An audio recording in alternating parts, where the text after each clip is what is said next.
నమస్తే నాగేశ్వర్ గారు. గులాబీ జెండాతోనే తెలంగాణ కళ సాకారమైంది. 10 ఏళ్ల పాటు పాలనలో అద్భుతాలు చేసి చూపినాం. కానీ తెలంగాణకు విలన్ కాంగ్రెస్ అని అంటూ రజతోత్సవ సభలో కేసీఆర్ చాలా ఘాటుగా కాంగ్రెస్ని టార్గెట్ చేస్తూ మాట్లాడారు. సార్, కేసీఆర్ ప్రసంగంలో మీకు కనిపించిన రాజకీయ వ్యూహం ఏంటి?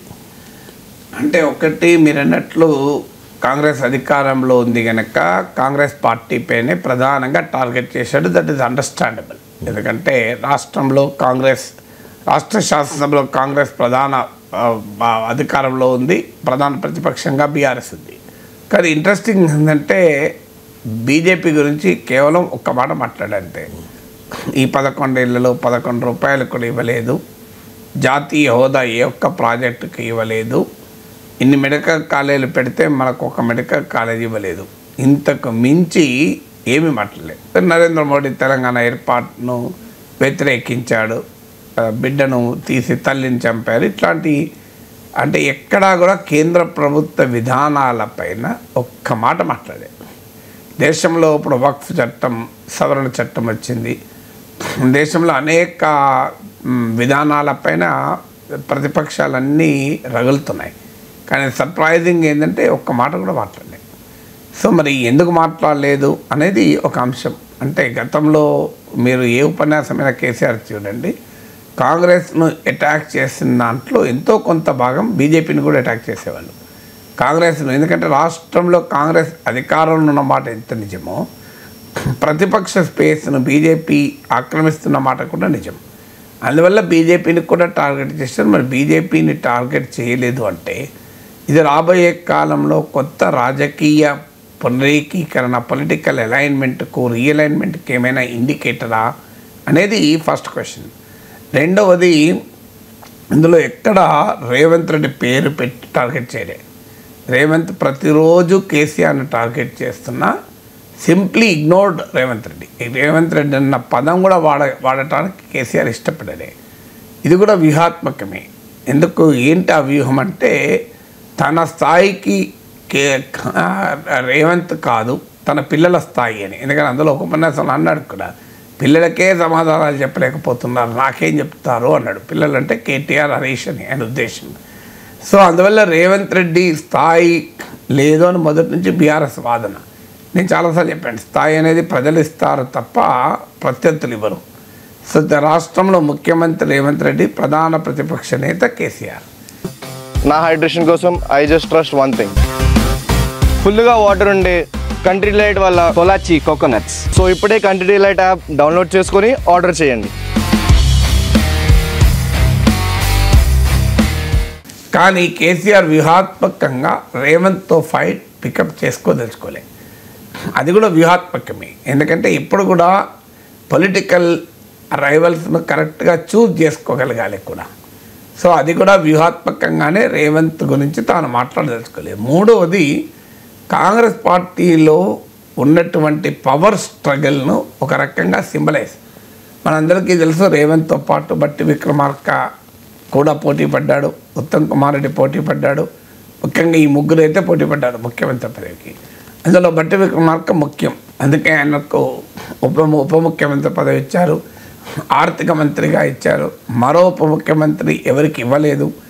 ఎస్సీ, ఎస్టీ, బీసీ, మైనారిటీల గురించి ఒక్కొక్కరికి ఉప ముఖ్యమంత్రి ఇవ్వాలి అన్న వాదనలు వచ్చినా బట్టి విక్రమార్క స్థాయిని తగ్గించకూడదు కనుక ఇవ్వలేదు. నేను గమనిస్తే నిన్నటి స్పీచ్లో బట్టి విక్రమార్క పేరు పెట్టకపోయినా ఫైనాన్స్ మినిస్టర్ని టార్గెట్ చేశారు. సో ఆశ్చర్యంగా ఉంటుంది మీకు, ముఖ్యమంత్రి పైన టార్గెట్ కాకుండా ఫైనాన్స్ మినిస్టర్ని ఎందుకు టార్గెట్ చేశాడు? దాంట్లో కూడా ఒక రాజకీయ వ్యూహం. తన ప్రత్యర్థి బట్టి విక్రమార్క, కానీ తన ప్రత్యర్థి రేవంత్ రెడ్డి కాదు అని. సో రేవంత్ కన్నా బట్టిని ఎలివేట్ చేయాలి అనేది ఒక రకమైన ఎత్తుగడ.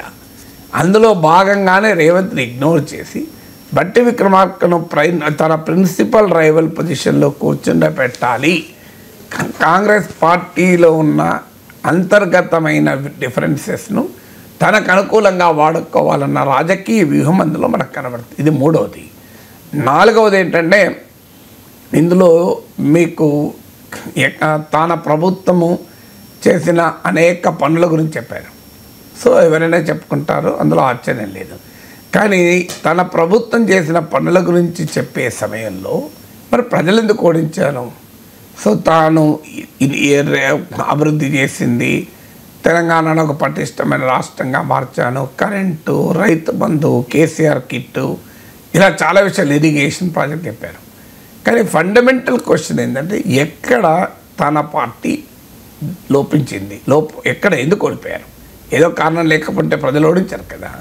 దాన్ని అడ్రస్ చేసి తాను సవరించుకుంటాను, ఇక నుంచి మేము ఈ పొరపాటు చేసాము, మేము పొరపాటు ఈసారి సవరించుకుంటాం. ఉదాహరణకు ఇన్ని మంచి పనులు చేసినా ప్రజలకు ఎక్కడో ఒక చోట మా పట్ల అసహనం కలిగింది, దీన్ని మా ఎమ్మెల్యేల పట్ల వ్యతిరేకత కావచ్చు, లేదు నేను అందుబాటులో లేను అనేటువంటి అభిప్రాయం కలగచ్చు, ఇక నుంచి ఆ అభిప్రాయం కూడా కలగకుండా చూసుకుంటాం.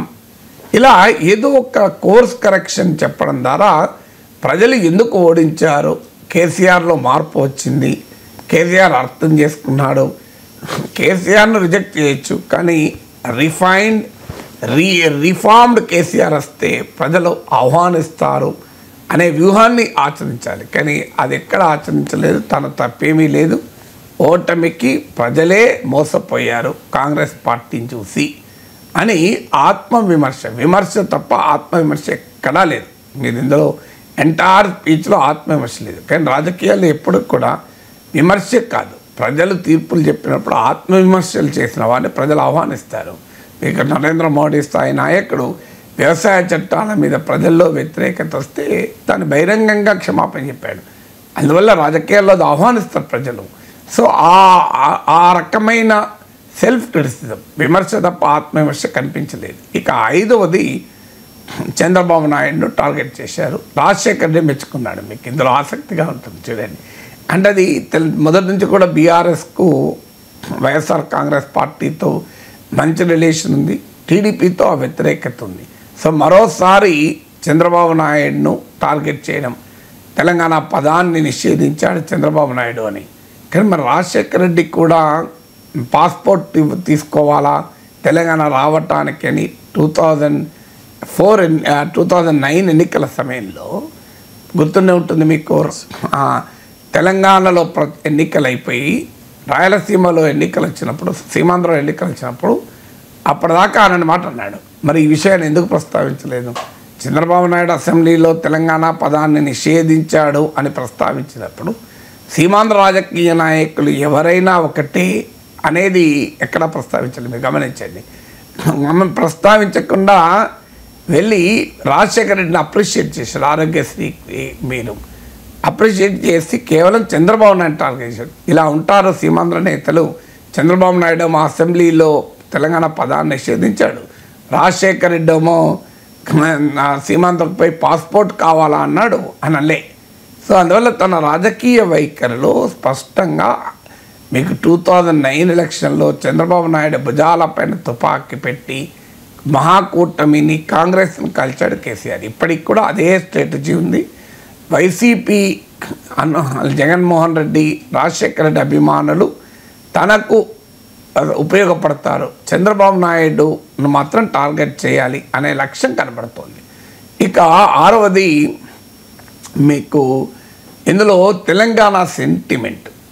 అందువల్ల తెలంగాణ సెంటిమెంటుకు కాంగ్రెస్ విలన్, బీఆర్ఎస్ హీరో అనే ఒక డైమెన్షన్ను ప్రజెంట్ చేయదలుచుకున్నారు. అందులో మీకు ఈ కేసీఆర్ ఉపన్యాసానికన్నా ముందు పాటలు చూసిన కంప్లీట్గా కేసీఆర్ను ప్రొజెక్ట్ చేస్తూ, కేసీఆర్ తెలంగాణ ఐకానిక్ ఇమేజ్ను ప్రొజెక్ట్ చేస్తూ కంప్లీట్ క్యాంపెయిన్ నడిచింది మీకు. అందుకే మళ్ళీ తెలంగాణ అస్తిత్వ మూలాలకు టీఆర్ఎస్ వెళ్తుంది. అందుకే మీకు 1960s నుంచి మొదలుపెట్టి 1956లో హైదరాబాద్ రాష్ట్రాన్ని ఆంధ్రతో కలిపాడని మొదలుపెట్టి లేటెస్ట్ 2014లో ఏ పరిస్థితుల్లో కాంగ్రెస్ తెలంగాణ ఇచ్చింది అనే వరకు కాంగ్రెస్ పార్టీయే తెలంగాణకు విలన్ అని ప్రజెంట్ చేయదలుచుకున్నారు. అందుకే మంత్రులు మరి మీరు సోనియా గాంధీ ఎందుకు కలిశారు అని ప్రస్తావించారు. అందువల్ల తెలంగాణ ఐడెంటిటీ అనేది ఇప్పటికీ తెలంగాణ రాజకీయాల్లో ఫ్రెష్గా ఉన్న అంశము. ఆ తెలంగాణ ఐడెంటిటీ ఆధారంగానే తాను రాజకీయ ప్రస్థానం వాస్తవంగా 2023 ఎలక్షన్స్లో ఇంకా తెలంగాణ ఐడెంటిటీ పవర్ చూపెడుతుందా అని భావించారు. కానీ ఇప్పుడు ఎన్నికల ఫలితాల అనంతరం మళ్ళీ తెలంగాణ ఐడెంటిటీని నమ్ముకుంటున్నారు. 7వది మీకు ఇక్కడ ఇంకొక భారత రాష్ట్ర సమితి. భారత రాష్ట్ర సమితి అనేది ఇక వదిలేశారు. మీరు గమనిస్తే ఎక్కడ జాతీయ రాజకీయాల నుంచి మాట్లాడలేదు. మీరు అంతకుముందు కేసీఆర్ స్పీచెస్ చూడండి. భారతదేశంలో జీడిపి ఇంత, చైనాలో జీడిపి ఎంత, మన అగ్రికల్చర్ ఇంత, అక్కడెంత, అసలు దేశానికి కాంగ్రెస్ బీజేపీలు భ్రష్టు పట్టించాయి, దేశంలో ఇన్ని నీటి వనరులు ఉన్నాయి, ఇంత అభివృద్ధికి అవకాశం పెద్ద పెద్ద ఉపన్యాసాలు ఇచ్చేవారు కేసీఆర్. నేను దాంట్లో ఎక్కడా దేశ రాజకీయాలు, దేశంలో ఉన్న పరిస్థితులు ఏది ఒక్క మాట కూడా మాట్లాడలే. అంటే మరి దేనికి సంకేతం అంటే భారత రాష్ట్ర సమితి ప్రయోగం ఇక ముగిసింది. పేరు మార్చుకోవటానికి సాంకేతిక పరంగా ఏదైనా ఇబ్బందులు ఉన్నా తెలంగాణ రాష్ట్ర సమితిగానే ఉండిపోతుంది అనేది ఇక్కడ క్లియర్ ఇండికేషన్ ఇచ్చారు. 8వది ఆపరేషన్ కగార్. దీనికి మద్దతు ప్రకటించారు. మీరు ఇదొక ట్రెండ్ రాజకీయాల్లో. అధికారంలో ఉంటే నక్సలైట్లను ఏరివేస్తాం, ప్రతిపక్షాలు ఉంటే నక్సలైట్లను మెచ్చుకుంటాం, అండగా ఉంటాం, మాట్లాడతామని. సో ఎందుకంటే తెలంగాణలో గ్రామసీమల్లో ఇప్పటికీ మావోయిస్టులకు, నక్సలైట్లకు అనుకూలత ఎంతో కొంత ఉంది అని నమ్ముతున్నాడా కేసీఆర్? అందుకే దాన్ని ఉపయోగించుకోవాలని చూస్తున్నాడా అనే క్వశ్చన్ వస్తుంది. ఎందుకంటే చర్చలు జరపాలని పిలిపించాడు, ఆపరేషన్ కగార్ ఆపాలని కూడా పిలిపించాడు.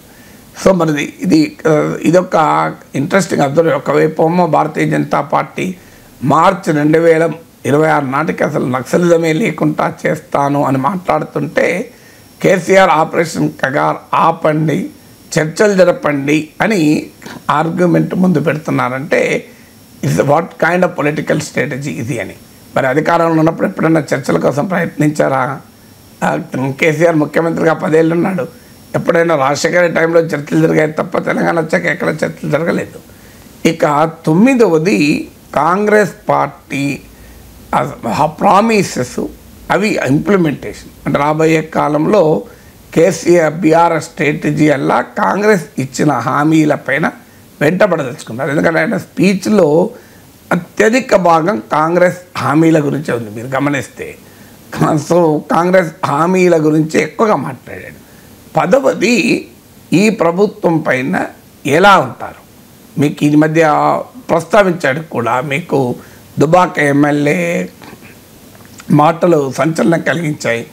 ఎమ్మెల్యేలను కొనండి, మేము డబ్బులు ఇస్తామంటూ రియల్ ఎస్టేట్ వాళ్ళు వస్తున్నారని కొత్త ప్రభాకర్ స్టేట్మెంట్, దాన్ని ప్రస్తావించి కూడా మాట్లాడాడు. ఈ ప్రభుత్వాన్ని మేము పడగొట్టము అని. మీకు రేవంత్ రెడ్డి అధికారంలోకి వచ్చిన డే 1 ఏమన్నారు, ఇది ఎక్కువ కాలం ఉండదు, ఈ ప్రభుత్వం పడిపోతుంది అని. ఇప్పుడేమో ప్రభుత్వాన్ని మేము పడగొట్టము, ఎన్నికలు వచ్చినప్పుడు ప్రజలే తీర్పు చెప్తారు, ఇంకా ఏముంది 1.5 year అయిపోయింది, 6 నెలలు చివరిన ఎన్నికలు, ఇంకా 2.5 years ఉంది కదా అంటూ 5 ఏళ్ల పాటు కాంగ్రెస్ ప్రభుత్వం ఉంటుంది అని సంకేతాలు ఇచ్చాడు. అది దేనికి సంకేతం? అది అంటే తనకు ఎలాగో బలం లేదని కేసీఆర్ ఎక్నాలెడ్జ్ చేస్తున్నాడా? తన పార్టీ ఎమ్మెల్యేలే పోతున్నప్పుడు కాంగ్రెస్ ఎమ్మెల్యేలు లాక్కోవడం అనేది సాధ్యం కాదని అనుకున్నాడా? బట్ ఏదైనా ఈ ప్రభుత్వ పతనం మేము చెయ్యము, ఈ ప్రభుత్వం తన బలం ప్రజల తీర్పునే దారపోతుంది అనే సంకేతాన్ని ఇచ్చాడు. అంటే అదొక క్లియర్ ఇండికేటర్. ఈ మధ్య కొత్త ప్రభాకర్ స్టేట్మెంట్ తర్వాత తెలంగాణలో ఏం జరగబోతుంది, కాంగ్రెస్లో ఒక సెక్షన్ను లాగుతారా ఏమైనా? ఎందుకంటే ఈ మధ్య కాలంలో నిన్న కూడా సీఎం కేసీఆర్ సీఎం అని నినాదాలు మనం చూసాం. సో అందువల్ల అంటే బీఆర్ఎస్ వ్యూహం ప్రతిపక్షంగానే ఉండదలుచుకుంది. ప్రతిపక్షంగానే, ఎందుకంటే ఆ మాట కూడా ఉన్నాడు, మాకు వాళ్ళకు తేడా తెలవాలి, అందుకని వాళ్ళు ఉండనియండి అధికారంలో అన్నాడు. అందువల్ల రాబోయే కాలంలో కేసీఆర్ అనుసరించబోయే రాజకీయ వ్యూహాలకు ఇది క్లియర్గా కనబడుతుంది. అంటే ప్రతిపక్షంలో ఉంటారు, ప్రతిపక్షంలో పోరాడతారు. అది కూడా మీకు నేనే బయలుదేరుతాను కూడా అన్నాడు.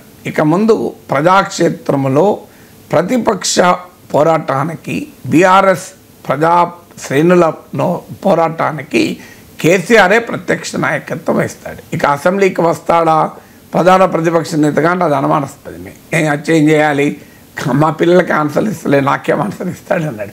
సో రేవంత్ గురించి ఒక్క ప్రస్తావన కూడా తీయలేదు. అంటే very clearly is not interested to face Revanth Reddy. అసెంబ్లీకి రాడు. అసెంబ్లీలో కేటీఆర్, హరీష్ రావులే ఆ బీఆర్ఎస్ పక్ష పోరాటానికి నాయకత్వం వహిస్తాడు. కానీ ప్రజాక్షేత్రంలో మాత్రం కేసీఆరే ఉంటాడు. సో నేరుగా ప్రజాక్షేత్రంలో కేసీఆర్ పోరాడతాడు, అసెంబ్లీలో ఆయన తరఫున కేటీఆర్, హరీష్ పోరాడతాడు అనే సంకేతాన్ని కూడా ఇచ్చాడు. రైట్ సార్, ఈ రజతోత్సవ సభలో కేసీఆర్ భారతీయ జనతా పార్టీని పెద్దగా టార్గెట్ చేయలేదు. ఒకే ఒక విమర్శ చేశారు సార్. మీరు అన్నట్టు 11 ఏళ్లలో 11 రూపాయలు కూడా భారతీయ జనతా పార్టీ తెలంగాణకు ఇవ్వలేదు, అది కేంద్రం తెలంగాణకు ఇవ్వలేదు అని చెప్పి. 2023 ఎన్నికల ముందు చూసుకుంటే బీజేపీ టార్గెట్గా కేసీఆర్ చాలా మాటలు అన్నారు. మరి ఇప్పుడు ఎందుకు సైలెంట్ అయినట్టు? బీజేపీపై కేసీఆర్ టార్గెట్ ఏమైంది? కేసీఆర్ రాజకీయ వ్యూహంలో ఏదైనా మార్పు కనిపిస్తోందా? అంటే 2023 ఎన్నికలు కాదు, 2024 లోక్సభ ఎన్నికలకు ముందు కూడా మీరు చూడండి, క్లియర్గా బీజేపీని కూడా ఈక్వల్గా అన్నాను కానీ సిగ్నిఫికెంట్గానే టార్గెట్ చేశారు. బహుశా ఈ 11 ఏళ్లలో కేసీఆర్ ఉపన్యాసాలలో బీజేపీని అతి తక్కువగా ప్రస్తావించిన స్పీచ్ ఇదే అనుకుంటాను. So it is not without any strategy. ఇది యాక్సిడెంటల్గా జరిగే అవకాశమే లేదు. ఎందుకంటే అందులో కూడా మీరు తెలంగాణ స్పెసిఫిక్ విమర్శలే చేశాడు బీజేపీ పైన. కేంద్ర ప్రభుత్వ విధానాలపైన చేయలేదు, నరేంద్ర మోడీ విధానాలపైన చేయలేదు. మీరు గమనిస్తే మీకు ఎక్కడా కూడా కేవలం తెలంగాణ స్పెసిఫిక్, ఇలా తెలంగాణ ఏర్పాటును మోడీ అన్నాడు, తెలంగాణకు డబ్బులు ఇవ్వలేదు, మెడికల్ కాలేజీలు ఇవ్వలేదు, ఇంతవరకే పరిమితమయ్యాడు. మొత్తం ఆయన ఉపన్యాసంలో బహుశా 1 సెంటెన్స్ 2 సెంటెన్స్లు మాత్రమే బీజేపీ పైన ఉన్నాయి. పోయిన చోటే వెతుక్కోవాలి అన్నాడు. అంటే తెలంగాణలో అధికారం పోయింది కనుక, కాంగ్రెస్ పార్టీ అధికారాన్ని లాక్కుంది కనుక, కాంగ్రెస్ నుంచి అధికారాన్ని లాక్కోవాలి, పోయిన చోటే వెతుక్కోవడం కరెక్ట్. కానీ కాంగ్రెస్ పార్టీ నుంచి అధికారాన్ని లాక్కోవడానికి మరో పార్టీ కూడా ముందుకు వస్తుంది. అందువల్ల నీవు బీజేపీతో పోరాడకుండా కాంగ్రెస్ నుంచి అధికారాన్ని ఎలా లాక్కుంటారు? అధికారం లాక్కునే అవకాశం లేదు. పార్లమెంట్ సీట్లు ఎవరు లాక్కున్నారు? బీజేపీ లాక్కోలేదా? సో బీఆర్ఎస్కి అర్థం కావాల్సింది కాంగ్రెస్ ఒక్కటే శత్రువు కాదు. మీరు ఒక ఓటింగ్ ప్యాటర్న్ చెప్తున్నాను నీకు. 2018 అసెంబ్లీ ఎన్నికల్లో బీఆర్ఎస్కు 47% ఓటింగ్ వచ్చింది, 47 అనుకుంటారు, 47%. అసెంబ్లీ ఎన్నికలకు వచ్చే వరకు 10% తగ్గిపోయింది ఓటింగ్ నియర్లీ. ఆ ఓటింగు ఎవరికి పోయింది మీరు లెక్క తీయండి. మీకు 7% నుంచి బీజేపీ ఓటింగ్ 14% అయింది. అంటే బీఆర్ఎస్ ఓటింగ్లో అధిక భాగం కాంగ్రెస్ పార్టీకే రాలే, బీజేపీ కూడా పోయింది. ఇంకా లోక్సభ ఎన్నికలైతే మరింత స్పష్టం. అసెంబ్లీ ఎన్నికల్లో వచ్చిన అరౌండ్ 40% ఓటింగ్ అలాగే నిలబడ్డది కాంగ్రెస్కు లోక్సభ ఎన్నికల్లో. కానీ బీజేపీ ఓటింగ్ 14% నుంచి 35% పెరిగింది. బీఆర్ఎస్ ఓటింగ్ 37% నుంచి 17% పడిపోయింది. అంటే క్లియర్గా బీఆర్ఎస్ ఓటింగ్ 20% తగ్గింది, బీజేపీ ఓటింగ్ 21% పెరిగింది. కాంగ్రెస్ ఓటింగ్ మోరాలెస్ ఏముంది అంటే బీఆర్ఎస్ ఓటింగ్ ఎటుపోతుంది? కాంగ్రెస్ వైపు కాదు. ఎవరు తీసుకుంటున్నారు? బీజేపీ తీసుకుంటుంది. మరి తన ఓటింగ్ను బీజేపీ తీసుకుంటుంటే బీజేపీని ఎదిరించకుండా, బీజేపీని ప్రశ్నించకుండా బీఆర్ఎస్ రాజకీయ మనుగడ ఎలా సాధ్యమవుతుంది? ఇక ఎన్నికలంటూ ఇప్పుడు నెక్స్ట్ ఏమున్నాయి? నెక్స్ట్ ఎన్నికలు అసెంబ్లీ ఎన్నికలు లేవు. నెక్స్ట్ వచ్చే అతిపెద్ద పొలిటికల్ ఫైట్ జిహెచ్ఎంసీలో జరుగుతుంది. జిహెచ్ఎంసీలో బీఆర్ఎస్ ప్రధాన ప్రత్యర్థి కాంగ్రెస్ మాత్రమే కాదు, ఆ మాటకొస్తే కాంగ్రెస్ కాదు, ప్రధాన ప్రత్యర్థి బీజేపీ. మీ లాస్ట్ జిహెచ్ఎంసీ ఎన్నికల్లో బీఆర్ఎస్ బలాన్ని అరౌండ్ 199 నుంచి సిగ్నిఫికెంట్గా తగ్గించి లాభపడింది ఎవరు? కాంగ్రెస్ కాదు కదా, బీజేపీ లాభపడింది. ఇవాళ బీజేపీ మీకు జిహెచ్ఎంసీలో కాంగ్రెస్కు ఇటీవల ఫిరాయించిన కార్పొరేటర్లు మినహాయిస్తే 3 సీట్లు కదా, 2 మొదలు గెలిచారు, 1 లింగోజిగూడలో మీకు బై ఎలక్షన్లు గెలిచారు. సో ఉన్నాయి 3. మరి తన ప్రధాన ప్రత్యర్థి కదా బీజేపీ.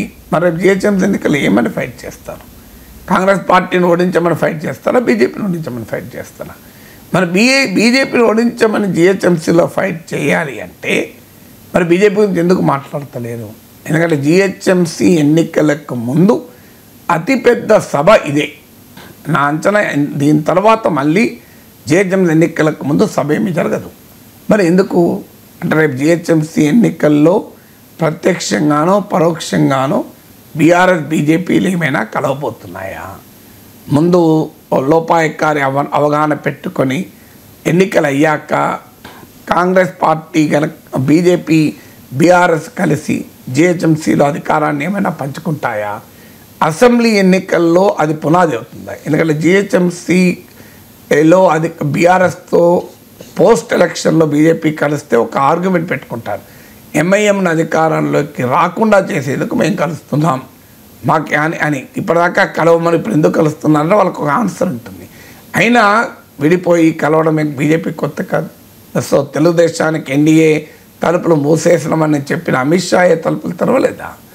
ఏడీఎంకేతో అన్నామలై బీజేపీ ఎంత తీవ్రంగా పోరాడిందో మనం చూడలేదా? అన్నామలైనే అధ్యక్ష పదవిని తొలగించి ఏడీఎంకేతో పెట్టుకోలేదా? అందువల్ల అదేమి కొత్త కాదు కదా బీజేపీకి. సో అందువల్ల కేసీఆర్ బీజేపీని టార్గెట్ చేయకపోవడం రాబోయే కాలంలో బీజేపీ బీఆర్ఎస్ల మధ్య ఒక రకమైన అవగాహన కుదరటానికి ఇదేమైనా సంకేతమా అనే క్వశ్చన్ వస్తుంది. ఎందుకంటే తెలంగాణ రాష్ట్రంలో ఉన్న ప్రధానమైన రాజకీయ ఇష్యూ ఏంటి? ఏ రెండు పార్టీలు కలుస్తున్నాయనే కదా. బీజేపీ ఏమంటుంది, కాంగ్రెస్ బీఆర్ఎస్ ఒక్కటే. 2004లో కేంద్రంలో కేసీఆర్ మంత్రిగా ఉండే, ఇద్దరు కలిసి ఎంఐఏకి మద్దతు ఇస్తున్నారు. కాంగ్రెస్ బీఆర్ఎస్ ఒక్కటే అని బీజేపీ చెప్తుంది. బీజేపీ బీఆర్ఎస్ ఒక్కటే అని కాంగ్రెస్ చెప్తుంది. మీరు ఈ ప్రచారమే కదా బండి సంజయ్ని తొలగించాక కవితను అరెస్ట్ చేయకపోవడంతో అసెంబ్లీ ఎన్నికల్లో కాంగ్రెస్కు లాభపడిన ప్రచార అస్త్రమే ఇది కదా, బీఆర్ఎస్ బీజేపీ ఒకటే అని. ఇక బీఆర్ఎస్ వాళ్ళు బీజేపీ కాంగ్రెస్ ఒకటే అనే జనం నమ్మరు కనుక బీజేపీ రేవంత్ రెడ్డి ఒకటే అని వాళ్ళు చెప్తారు. అందువల్ల ఆ తెలంగాణ రాజకీయాల్లో బీజేపీతో ఎవరున్నారు అన్నదే కదా ప్రధానమైన విషయం. అలాంటప్పుడు కేసీఆర్ తనకు బీజేపీతో సంబంధం లేదని చెప్పడానికైనా మాట్లాడాలి కదా. బీజేపీ బీఆర్ఎస్లో కలవవు అని చెప్పడానికైనా మాట్లాడాలి కదా. మరి ఎందుకు మాట్లాడలేదు అంటే 3 రకాల ఉదాహరణలు చెప్పాడు. మీరు తన ఓటింగ్ బీజేపీ తీసుకుంటోంది, రాబోయే రాజకీయ ఎన్నికల సమరం బీజేపీతో జిహెచ్ఎంసీలో ఉండబోతోంది, బీజేపీతో బీఆర్ఎస్ కలుస్తుంది అన్న నరేటివ్తో కాంగ్రెస్ రాజకీయం చేస్తుంది. ఈ 3 కారణాల రీత్యానైనా బీజేపీని ఎదుర్కోవాలి. కానీ ఎందుకు మరి మాట్లాడతలేడు? గతంలోనేమో మీకు చెన్నై, త్రివేంద్రం, కోల్కతా, మీకు ముంబై ఇలా అంతటా తిరిగి కాంగ్రెస్కి వ్యతిరేకంగా బీజేపీకి వ్యతిరేకంగా పెద్ద సమీకరణ చేస్తానని బయలుదేరిన కేసీఆర్ కాస్త ఎందుకు బీజేపీ పైన మౌనంగా ఉంటున్నాడు అని ఈ ప్రశ్న నిన్నటి ప్రసంగంతో బలంగా ముందుకొచ్చింది. అంటే చాలా అయిష్టంగా ఒక మాట అన్నాడు బీజేపీని. అది కూడా మోడీ ప్రభుత్వ విధానాలు. ఉదాహరణకు తనకు ప్రధానమైన ఓట్ బేస్లో ముస్లిం ఓట్ బేస్ ఒకటి. అసెంబ్లీ ఎన్నికల సమయంలో గణనీయంగా ముస్లిం ఓట్ బేస్ బీఆర్ఎస్కి పడింది, కాంగ్రెస్ కాదు. లోక్సభ ఎన్నికల్లో కొంత కాంగ్రెస్ షిఫ్ట్ అయినా అసెంబ్లీ ఎన్నికల్లో కేసీఆర్తోనే ఉంది. అలా ముస్లిం ఓట్ బేస్ కీలకమైన వక్ఫ్ చట్టం గురించి కూడా మాట్లాడలేదు కదా, ఒక్క మాట ప్రస్తావించలేదు కదా వక్ఫ్ చట్టం నుంచి. అంటే మోడీ ప్రభుత్వ విధానాలను అనదలుచుకోలేదు. ఒక వివరణ ఏమంటున్నారంటే పహల్గామ్ దాడులో నేపథ్యంలో ఈ సభ జరిగింది కనుక సెంటిమెంట్ భావోద్వేగం ఉంది కనుక అందుకు కావాలనే మోడీ గురించి మాట్లాడలేదు, బీజేపీ గురించి అని ఒక ఎక్స్ప్లెనేషన్. అదే నిజమైతే మాట్లాడే తీరులో మార్పు ఉంటుంది. పహల్గామ్ దాడుల గురించి కూడా ప్రస్తావించి ఈ విషయంలో దేశమంతా ఒకటే, నరేంద్ర మోడీ ప్రభుత్వం ఏ చర్య తీసుకున్నా బీఆర్ఎస్ కలిసి వస్తుంది, ఇందులో రాజకీయాలకు అవకాశమే లేదు, పాకిస్తాన్కు మనం బుద్ధి చెప్దాం అని మాట అని మోడీ ప్రభుత్వం వినపడచ్చు. అది కూడా మాట్లాడలేదు మీరు గమనిస్తే. అందువల్ల ఏవి ఉద్దేశం ఏంటి అనేది క్లియర్గా అర్థమవుతుంది. ఇక తనకు రాజకీయ ప్రత్యర్థి కాంగ్రెస్ మాత్రమే. తెలంగాణ కాంగ్రెస్ విలన్ అన్నాడు, బీజేపీని విలన్ అనలే మీరు గమనిస్తే.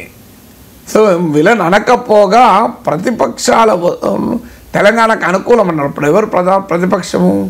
మేము అనేక పార్టీల లెటర్లు తెచ్చాం, ప్రతిపక్షం ఒత్తిడి తెచ్చింది అన్నాడు. అంటే బీజేపీ క్రెడిట్ ఇచ్చాడు, కాంగ్రెస్ విలన్ అన్నాడు, కాంగ్రెస్ పార్టీయే విలన్ అన్నాడు. అంటే ఏం రాబోతోంది తెలంగాణలో?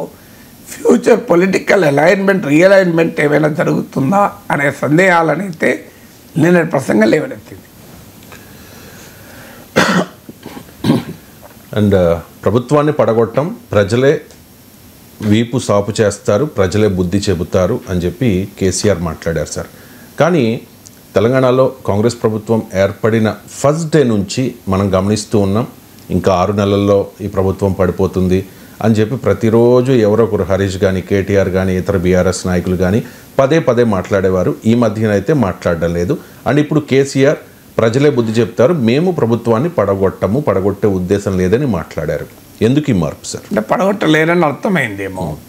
ఎందుకంటే 2023లో ఎన్నికలు అయ్యాక కాంగ్రెస్ పార్టీకి వచ్చిన సీట్లు ఇంక్లూడింగ్ మిత్రపక్షమైన సిపిఐతో కలిపితే 64. ఆ తర్వాత ఉప ఎన్నికల్లో గెలిచిందంతా 65. 65 అంటే ఏంటి? ఒక 6-7 ఎమ్మెల్యేలు అటు ఇటు అయితే ప్రభుత్వం పడిపోతుంది. కాంగ్రెస్ పార్టీ లాంటి పార్టీలో ఉండే లుక్కలు, మంత్రి పదవులకు అలకలు, నాయకుల మధ్య విభేదాలు, పదవుల కొరకు ఫైట్లు, ఇవన్నీ కాంగ్రెస్ పార్టీ స్వభావము.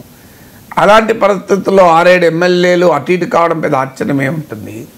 మధ్యప్రదేశ్లో కాలేదా, కర్ణాటకలో కాలేదా, రాజస్థాన్లో అయ్యే పరిస్థితి దాదాపు రాలేదా, సో అందువల్ల మహారాష్ట్రలో కాలేదా, సో ఇది తెలంగాణలో కూడా ఎందుకు కాదు అనే క్వశ్చన్ ముందుకొచ్చింది. అప్పుడు ఆ కాంటెక్స్ట్లో బీఆర్ఎస్ అన్నమాట నిజం. కానీ నేను ఆ రోజు కూడా చెప్పాను, అంత సులభం కాదు. మిగతా రాష్ట్రాలకు తెలంగాణకు తేడా ఉంది. మీరు మధ్యప్రదేశ్, కర్ణాటకను తెలంగాణతో పోల్చలేరు. ఎందుకు పోల్చలేరంటే ఇక్కడ అక్కడ చేసింది బీజేపీ, పోనీ ఇక్కడ బీఆర్ఎస్ చేసిందన్నా బీఆర్ఎస్ బీజేపీలో కలవకుండా కాంగ్రెస్ పార్టీ ఎమ్మెల్యేలను లాక్కున్నా కూడా అధికారం రాదు.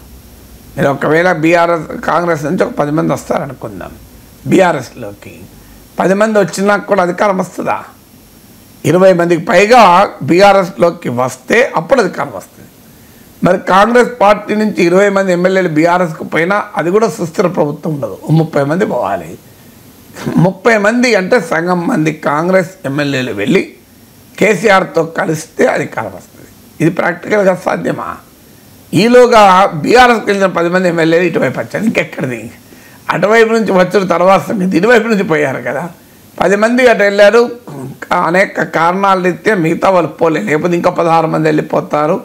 26 మంది వెళ్ళిపోతే కాంగ్రెస్ విలీనమే, కాంగ్రెస్లోకి బీఆర్ఎస్ శాసనసభాపక్ష విలీనం కూడా జరిగింది. అందువల్ల రాజకీయ పరిస్థితులు తెలంగాణలో ఆపరేషన్ లోటస్కి అవకాశం లేదు, ఆ పింక్ ఆపరేషన్కి అవకాశం లేదు ఉన్న అరిథమెటిక్ రీత్యా. ఎందుకంటే ఇక్కడ బీజేపీ బలం నిజంగానే బీజేపీకి ఒక 40 సీట్ల పైన ఉండుంటే కర్ణాటకలో జరిగేది, మధ్యప్రదేశ్లో జరిగేది, ఇక్కడ కూడా జరిగేది. గ్యారంటీగా ఆపరేషన్ లోటస్ మొదలయ్యేది. కానీ బీజేపీకి ఉన్నవి 8 సీట్లు మాత్రమే. సో బీజేపీకి 8 సీట్లు ఉండగా వాళ్ళు ఆపరేషన్ జరిపితే తీవ్రంగా నష్టపోతారు. ఎవరికి అధికారం ఇవ్వాల్సి ఉంటుంది? కేసీఆర్కి అధికారం ఇవ్వాల్సి ఉంటుంది. కేసీఆర్ వ్యతిరేక పోరాటంతోనే 8 సీట్లు వచ్చాయి. కేసీఆర్తో బీజేపీ పరోక్షంగా కలుస్తుంది అన్న అనుమానంతోనే బీజేపీకి ఉన్న సీట్లు పోయాయి, వచ్చే సీట్లు పోయాయి. అలాంటప్పుడు బీజేపీ కాంగ్రెస్ పార్టీని అస్థిరపరిచి కేసీఆర్ చేతిలో అధికారం ఎందుకు పెడుతుంది? ఈ పొలిటికల్ కాంటెక్స్ట్ రీత్యా తెలంగాణలో కాంగ్రెస్ పార్టీ ప్రభుత్వం మనుగడ సాధించగలిగింది. ఈలోగా జరిగిన 2 పరిణామాలు. 65 సీట్లు కాంగ్రెస్ కొంటే 10 మంది బీఆర్ఎస్ ఎమ్మెల్యేలు వచ్చి చేరారు. 75 అయింది. ఎంఐఎం ప్లేట్ ఫిరాయించింది. అధికారంలో ఎవరుంటే వాళ్ళకి మద్దతుగా ఉంటుంది కనుక వాళ్ళు కూడా వచ్చారు. అంటే వాళ్ళ 119 సీట్లు 82 సీట్లు ఉన్నాయి. 82 ఇటువైపు ఉన్నాయి, మీకు అటువైపు 29 ఉన్నాయి. ఎలా మరి ఎట్లా ప్రభుత్వాలు పడిపోతాయి? So arithmetic is very clear. పోనీ కాంగ్రెస్లో ఎవరో ఒక నాయకుడు ఎక్కువ మంది ఎమ్మెల్యేలను తీసుకొని బయటికి వచ్చి వేరే పార్టీతో కలుద్దామన్నా కూడా అవకాశం లేదు. So the electoral arithmetic of Telangana doesn't allow for that operation as of now. ఫ్యూచర్లో ఇంకా ఏమైనా మార్పులు వస్తే తప్ప కాంగ్రెస్ పార్టీ నిట్ట నిలువున చీరి వచ్చినా కూడా అది ఎన్నికలకు దారితీస్తుందే తప్ప కొత్త ప్రభుత్వం ఏర్పాటు అంత సులభం కాదు. ఎందుకు కారణం ఏంటంటే తెలంగాణ రాజకీయం 3 స్తంభాలాటగా ఉండడం.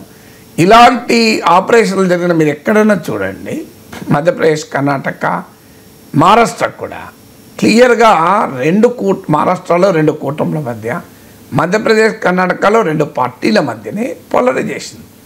మీకు మధ్యప్రదేశ్లో కాంగ్రెస్ వర్సెస్ బీజేపీ, కర్ణాటకలో BJP versus Congress plus JDS, మహారాష్ట్రలో మహాయుతి వర్సెస్ మహావికాస్ అగాది. అంతే తప్ప 3 ముక్కలు అట్లేదు ఇక్కడ. రాజస్థాన్లో కాంగ్రెస్ వర్సెస్ బీజేపీ ఉన్నా కూడా ప్రభుత్వం పడలేదు. అశోక్ గెహ్లోట్ ప్రభుత్వం నిలబెట్టుకోగలిగారు సచిన్ పైలట్ తిరుగుబాటు తర్వాత కూడా. అందువల్ల ఈ కాంగ్రెస్ పార్టీకి కూడా చాలా అనుభవాలు వచ్చాయి. ఇప్పుడు రాజస్థాన్ అనుభవం ఉంది, పంజాబ్ అనుభవం ఉంది. అక్కడ 4 స్తంభాలు అలాంటి కెప్టెన్ అమరేందర్ సింగ్ ఒకవైపు, సిద్ధు ఒకవైపు, చరణ్జీత్ సింగ్ చెన్నీ ఒకవైపు, సునీల్ జాకర్ ఒకవైపు, అందరు కలిసి రవి బియాస్ నదుల్లో మునిగిపోయారు. ఈ అనుభవాలన్నీ ఉన్న తర్వాత తెలంగాణలో కాంగ్రెస్ నాయకులు తిరుగుబాటు చేసి ఇక్కడ తమ ప్రభుత్వాన్ని అస్థిరపరుచుకుంటారా? ఇంతకన్నా వర్టికల్ డివిజన్ కర్ణాటక కాంగ్రెస్లో ఉంది, తెలంగాణ కన్నా. తెలంగాణలో లేని వర్టికల్ డివిజన్ కర్ణాటక కాంగ్రెస్లో ఉంది. డికే శివకుమార్, సిద్ధరామయ్యల మధ్య నిట్టనిల్లులో చిలిపోయింది కర్ణాటక కాంగ్రెస్. అక్కడ బీజేపీ బలమైన పార్టీ, థర్డ్ ప్లేయర్ లేరు. అక్కడే కాంగ్రెస్ ప్రభుత్వం అస్థిరపడలేదు. తెలంగాణలో ఎలా అస్థిరపడుతుంది? మీరు ఏమైనా అస్థిరపడితే కర్ణాటకలో పడాలి. అక్కడ బీజేపీ బలంగా ఉంది, ఈడీ ఉంది, సిబిఐ ఉంది.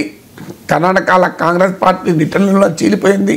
శివకుమార్, సిద్ధరామయ్య వర్గం అయినా కూడా అక్కడ ప్రభుత్వానికి ఏం కాలే కదా. మీకు హిమాచల్ ప్రదేశ్లో కాంగ్రెస్ వర్సెస్ బీజేపీ ఉంది. 6 ఎమ్మెల్యేలను బీజేపీ లాక్కొని రాజ్యసభ ఎన్నికల్లో కాంగ్రెస్ అభ్యర్థి అభిషేక్ సింగ్ మాను ఓడించారు. ఆయన తెలంగాణ నుంచి గెలవాల్సి వచ్చింది.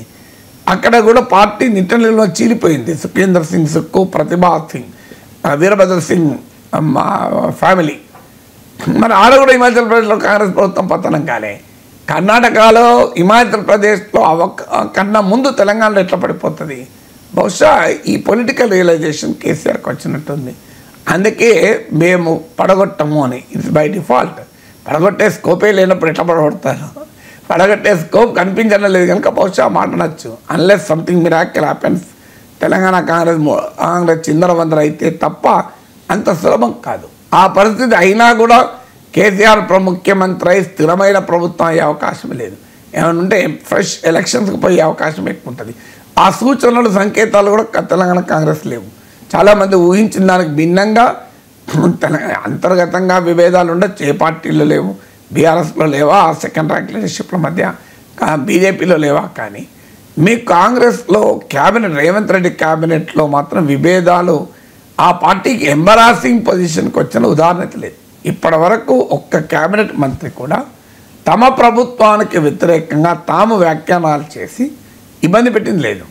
మీ కాంగ్రెస్ పార్టీ ఎమ్మెల్యేలు రాజగోపాల్ రెడ్డో, ప్రేమ్ సాగర్ రావు, ఇంకోరు తమకు మంత్రి పదవి రాలేదనే యాంగిల్లో మాట్లాడారే తప్ప క్యాబినెట్లో విభేదాలను అయితే ఎక్కడా ప్రదర్శించుకోలేదు. ఉండవా అంటే రాజకీయ వ్యవస్థలు ఉంటాయి, కానీ అది కాంగ్రెస్ పార్టీకి, ప్రభుత్వానికి ఎంబరాస్మెంట్ తెచ్చే విధంగా కాంగ్రెస్ పార్టీ ప్రవర్తించడం లేదు. యునిక్ అది, కాంగ్రెస్ పార్టీలో స్వభావానికి భిన్నం అది. అయినా చేయగలుగుతుంది. అందువల్ల ఇది గమనించిన కేసీఆర్కి ఈ ప్రభుత్వాన్ని ఎలాగో పడగొట్టలేము. అదేదో మనకెందుకు ఆ చెడ్డ పేరు, అప్రతిష్ట, అది అనేస్తే సరిపోతుందిగా మేము పడగొట్టము అని. పడగొట్టే అవకాశం ఉంటే ఎందుకు కొనేవాళ్ళం? ఆ ప్రయత్నం చేయలేదా అంటే ప్రయత్నం చేశారో లేదో తెలియదు, కానీ మాట్లాడారు కదా స్టార్టింగ్లో. ములుగు సమీపంలో ఛత్తీస్గఢ్ సరిహద్దుల్లో భారీగా భద్రతా బలగాల మోహరింపుతో అక్కడ ఉద్రిక్త వాతావరణం నెలకొంది. కేసీఆర్ కూడా నిన్న చెప్పారు కదా సార్, ఆపరేషన్ కగార్ను కేంద్రం నిలిపివేయాలి అని చెప్పి ఆయన డిమాండ్ చేశారు, పిలుపును కూడా ఇచ్చారు. ఒకసారి కేసీఆర్ బయట ప్లే చేయండి. కేంద్ర ప్రభుత్వం కగార్ అనే ఆపరేషన్ పేరు మీద ఛత్తీస్గఢ్లో యువకులను, గిరిజనులను ఊచకోత పోతా ఉన్నారు. అది ధర్మం కాదు. వీళ్ళు ఏమవుతున్నది, నక్సలైట్లు ప్రతిపాదన పెడుతున్నారు. మేము ప్రభుత్వం దగ్గరకు వచ్చి చర్చలు చేయడానికి సిద్ధంగా ఉన్నాము అంటున్నారు. నేను కోరుతా ఉన్న కేంద్ర ప్రభుత్వాన్ని, బలం ఉన్నది కదా అని చంపుకుంటా పోవుడు కాదు, అది ప్రజాస్వామ్యం కాదు. ఆపరేషన్ కగార్ వెంటనే ఆపేయండి. వాళ్ళని పిలిచి ఆ నక్సలైట్లను పిలిచి డెమోక్రటిక్ స్పేస్ ఇచ్చి చర్చలు జరపండి. వాళ్ళు ఏం మాట్లాడతారో చూడండి. అది కూడా నల్లనా తెల్లనా దేశం ముందరికి రాని. కానీ అట్లా కాదు, మొత్తం ఏరి పారెత్తాం, కోసి పారెత్తాం, నరికి పారెత్తాం అంటే మిలిటరీ ఉన్నది మీ దగ్గర కొడతారు. కానీ ప్రజాస్వామ్యం అనిపించుకోదు. ఈ మాట ఢిల్లీకి ఉత్తరం పంపిద్దామా? మీరందరూ సపోర్ట్లు కొడితే తీర్మానంగా భావించి దాన్ని కేంద్రానికి పంపిద్దాం. ఇవాళ రైట్ సార్, అమిత్ షా చెప్తూ ఉన్నారు మార్చ్ 31, 2026 కల్లా నక్సల్స్ రహిత, మావో రహిత భారత్ అని చెప్పేసి. ఆపరేషన్ కగార్ మీద కూడా కొన్ని ఆరోపణలు వస్తూ ఉన్నాయి. కేసీఆర్ అయితే అబ్జెక్ట్ చేస్తూ ఉన్నారు, వెంటనే నిలిపివేయాలి అని చెప్పి డిమాండ్ చేస్తూ ఉన్నారు. దీనికి పరిష్కారం ఏంటి సార్? అంటే కేసీఆర్ రైజ్ చేసిన అంశము బీఆర్ఎస్ఏ కాదు, బీజేపీ ఇతర పార్టీలన్నా అవే చెప్తున్నాయి. నిన్న శాంతి చర్చల కమిటీ కూడా సీఎం రేవంత్ రెడ్డికి కలిసింది. సీఎం రేవంత్ రెడ్డి కూడా చెప్పింది, దీన్ని మేము సామాజిక కోణంలోనే చూస్తున్నాము నక్సల్ సమస్యను అని పేర్కొన్నారు. మీకు ఇంట్రెస్టింగ్ ఏంటంటే నిన్న సభలో ఆపరేషన్ కగార్ పైన మాత్రమే కేసీఆర్ తీర్మానం అండి, ఇంకే అంశం పైన తీర్మానాలే. తెలంగాణకు ఒక జాతీయ హోదా ప్రాజెక్ట్ ఇవ్వండి, ఐటీఐఆర్ ప్రాజెక్ట్ ఇవ్వండి, ఇలా దేనిపైన తీర్మానాలే. వక్ఫ్ చట్టాన్ని మార్చండి తీర్మానం లేదు. ఒకటే తీర్మానం, ఆపరేషన్ కగార్ ఆపండి అనే తీర్మానమే. మీరు సపోర్ట్లతో తీర్మానంగా పంపిద్దామా అన్నాడు. సో చర్చలు జరపాలన్నాడు. కేసీఆర్ 11 ఏళ్ళు ముఖ్యమంత్రిగా ఉన్నాడు. చర్చలకు ఎక్కడ ప్రయత్నం జరిగింది అప్పుడు? రాజకీయ పార్టీలు ఏంటంటే బీజేపీయేతర పార్టీలు, బీజేపీకేమో ఐడియాలజికల్ హేట్రేడ్, మావోయిస్టుల పట్ల సైద్ధాంతిక ద్వేషము, సైద్ధాంతిక వ్యతిరేకత. అందువల్ల బీజేపీ అధికారంలో ఉన్న ప్రతిపక్షంలో ఉన్న ఆ పార్టీ నక్సల్తో చర్చల్ని వ్యతిరేకిస్తుంది. చర్చ జరపాలని ఎప్పుడూ అంగీకరించదు. నక్సల్ సమస్యను సామాజిక ఆర్థిక కోణంలో బీజేపీ చూడదు, దాన్ని మిలిటరీ కోణంలోనే బీజేపీ చూస్తుంది. అది బీజేపీ వైఖరి, ఎందుకంటే వాళ్ళు they are ideologically oppose to it. కానీ మిగతా అన్ని పార్టీలు కూడా వారి ప్రజాస్వామిక దృక్పథం అందామా, లేదా రాజకీయంగా అవకాశవాదం అందామా, మీరు ఏ పేరైనా పిలవండి, మిగతా పార్టీలన్నీ కూడా ప్రతిపక్షంలో ఉన్నప్పుడు ప్రజాస్వామిక భాష మాట్లాడతాయి. అందులో బీఆర్ఎస్ కూడా అతీతము కాదు అనడానికి ఇది ఒక ఉదాహరణ. సో కానీ బట్ కేసీఆర్ రైజ్ చేసిన అంశం మాత్రం నిజం. ఏంటంటే ములుగు సమీపంలో తెలంగాణ ఛత్తీస్గఢ్ బార్డర్ది కర్రెగుట్టలు అంటారు. అక్కడ నుంచి మీడియాలో వస్తున్న సమాచారం కూడా ఏంటంటే 20,000 బలగాలు ఆ కర్రెగుట్ట ప్రాంతాన్ని కంప్లీట్గా మీకు సరౌండ్ చేశాయి. ఇప్పుడు ఆడ మీకు తెలంగాణ ఛత్తీస్గఢ్ బార్డర్లో పాత భద్రాచలం డివిజన్ అంటే వెంకటాపురం అని. సో అక్కడ నుంచి హెలికాప్టర్లు అటు ఇటు చెక్కలు కొడుతున్నాయి, మిలిటరీ హెలికాప్టర్లు. సో కంప్లీట్గా మీకు 20,000 బలగాలంటే మామూలు విషయం కాదు. 1000 మంది మావోయిస్టులు లోపల దాక్కున్నారు, ఆ గుట్టలలో తలదాచుకున్నారు అనేది వస్తున్న సమాచారం. కానీ నిజంగానే 1000 మంది ఉన్నారా, మరి ఎందుకున్నారు, ఇంకా 1000 మంది మావోయిస్టులు అక్కడే ఉంటే దేశం మొత్తం మీద ఎంతమంది ఉన్నారు, ఇవన్నీ ప్రశ్నలే. కానీ మరీ ముఖ్యంగా అక్కడ హిడ్మా ఉన్నారు అనేది భద్రతా బలగాల అనుమానం. Hidma is the most prominent Maoist military commander. అది భద్రతా బలగాలకు ఏళ్ళ తరబడి నిద్ర లేకుండా చేస్తున్న very very powerful military commander. అందువల్ల హిడ్మా టార్గెట్గా ఈ భారీ ఆపరేషన్ మొదలుపెట్టారని. అంటే కేంద్ర బలగాలు 2-3 రాష్ట్రాల బలగాలు మోహరించారు.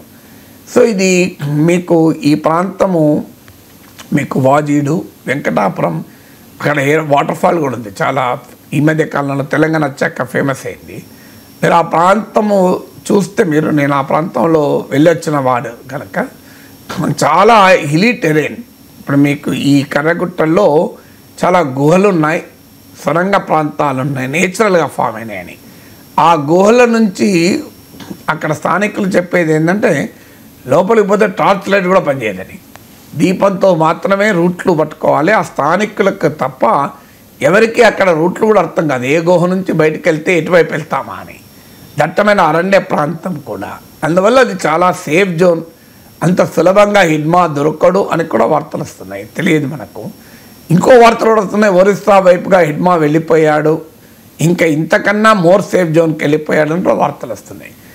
మళ్ళీ హిడ్మా దొరుకుతాడో లేడో తెలియదు, ఏం చేస్తారో తెలియదు. కానీ ఈలోగా ఆదివాసీ బిడ్డలు మాత్రం అన్యాయానికి గురవుతున్నారు.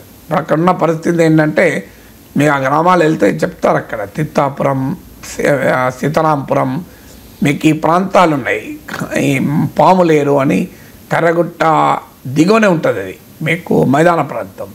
సో ఆడున్న పరిస్థితి ఏంటంటే, అన్నం పెట్టకపోతే బువ్వ పెట్టకపోతే అంటారు, బువ్వ పెట్టకపోతే మావోయిస్టులు కొడతారు, బువ్వ పెడితే పోలీసులు కొడతారు.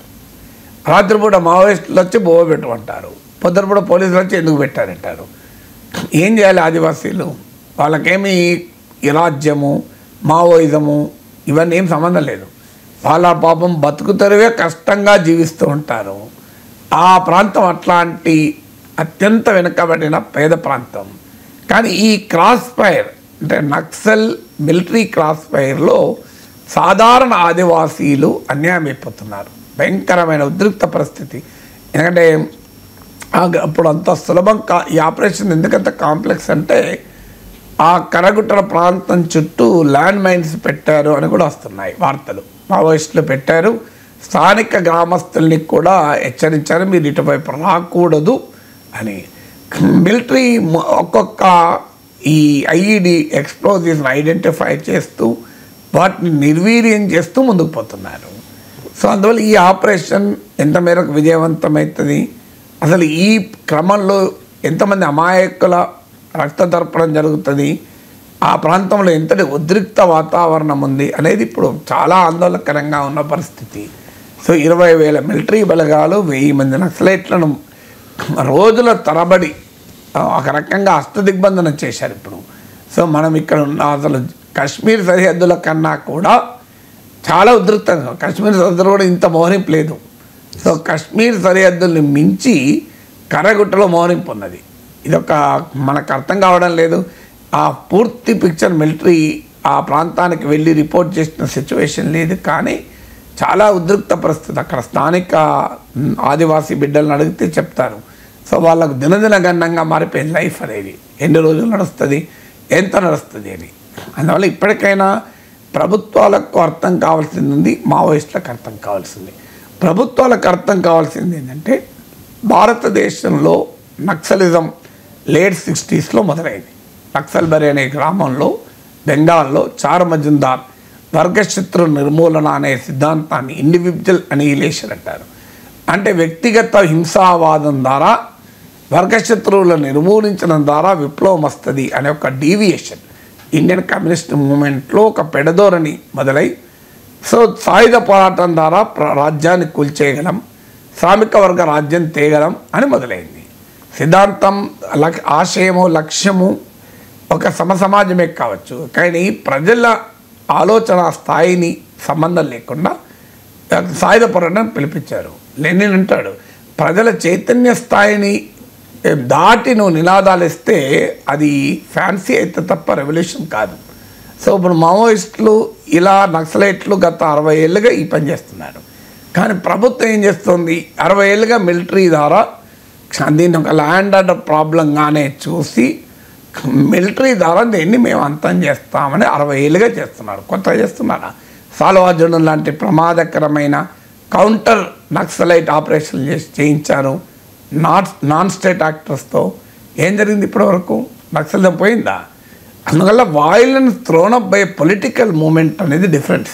హింసే కావచ్చు, కానీ ఒక రాజకీయ ఉద్యమం ద్వారా వ్యక్తమైన హింసను, రాజకీయ ఉద్యమంలో భాగంగా వచ్చిన హింసను వేరుగా చూడాలి.